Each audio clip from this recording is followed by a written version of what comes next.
Miarabantsika vahoaka malagasy amin'izao andro fankalazana ny antoka sakafo madio ara-pahasalamana azo antoka. Amin'izao andro iraisam-pirenena ankalazantsika ny antoka sakafo madio sy ara-pahasalamana na ny journée internationale de la sécurité sanitaire des aliments izao izay ankalazaintsika anio 7 Jona 2024.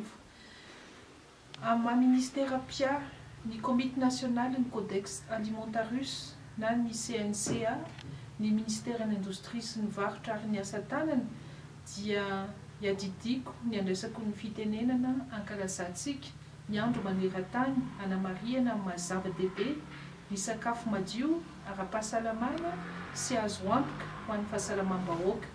Ny faha-roapolo ny volana Desambra 2024 tokoa mantsy dia tapaka teo amin'ny vondrona firenena mikambana fa ho ankalazaina isan-taona isaky ny faha-7 ny volana Jiona ny andro iraisam-pirenena amin'ny sakafo madio azo antoka sy ara-pahasalamana. Ny vinavinan'ny vondrona iraisam-pirenena misahana ny fahasalamana dia milaza fa manodidina ny 900 tapitrisa isan-taona eo ny olona marary noho ny finanana ny sakafo misy otrikaretina sy tsy azo antoka.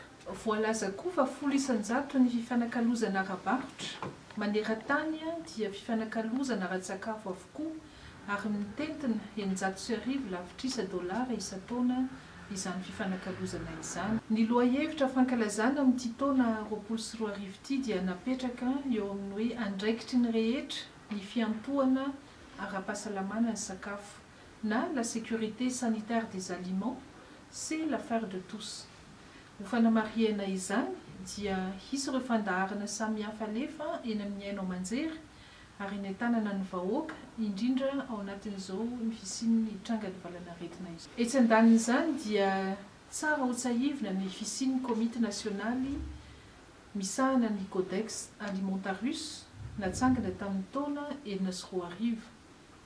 Eo ambanin'ny fiahin'ny OMS sy ny FAO ary rafitra manan-danja tsy azo itifirana raha ny resaka antoka ara-pahasalaman'ny sakafo na sécurité sanitaire des aliments no resahina. Io rafitra io ihany koa no manampy amin'ny fakan-kevitra amin'ny hitondrana ny fahatomombanan'ny ara-pahasalamana ny sakafo sy ny fahadiovan'ny sakafo. Ny fahazonan'ny sakafo madio azo antoka sy ara-pahasalamana tokoa mantsy dia andraikitra iraisan'ny rehetra manomboka any amin'ny famokarana ka hatramin'ny fanjifana ny vokatra. Araka izany dia samy manana andraikitra ny tsirairay.